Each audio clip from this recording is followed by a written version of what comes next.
একটি ছোট গ্রাম, চারপাশে সবুজ ধানের ক্ষেত। সকালবেলা সূর্য তখন ঠিক মাঠে আলো ফেলছে। কৃষক হরিদাস কাকা তার পুরনো লাঙ্গল হাতে নিয়ে মাঠে নামলেন, কিন্তু হঠাৎ ট্যাক করে শব্দ। লাঙ্গল ভেঙে দুই টুকরো হয়ে গেল।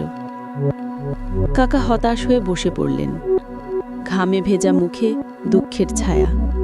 তিনি বললেন, এখন কিভাবে চাষ করব? নতুন লাঙল কিনতে টাকাও নেই। পাশেই খেলছিল ছোট্ট বালক মিঠু। সে কাকার কাছে দৌড়ে এসে বলল, কাকা, মন খারাপ করবেন না, আমি এটা ঠিক করে দেব। কাকা হেসে বললেন, তুই পারবি নে রে, এটা বড়দের কাজ। কিন্তু মিঠুর চোখে ছিল দৃঢ়তা। সে ঘরে দৌড়ে গেল, কাঠের টুকরো, দড়ি আর পুরনো পেরেক নিয়ে এলো। ঘণ্টাখানেক ধরে সে চেষ্টা করল, ঘাম ঝরল, কিন্তু হাল ছাড়ল না। শেষমেশ মিঠু নিজের হাতে লাঙলটি জুড়ে দিল। যদিও পুরোপুরি নতুনের মতো নয়, কিন্তু কাজ চলার মতো মজবুত। কাকা অবাক হয়ে তাকিয়ে রইলেন।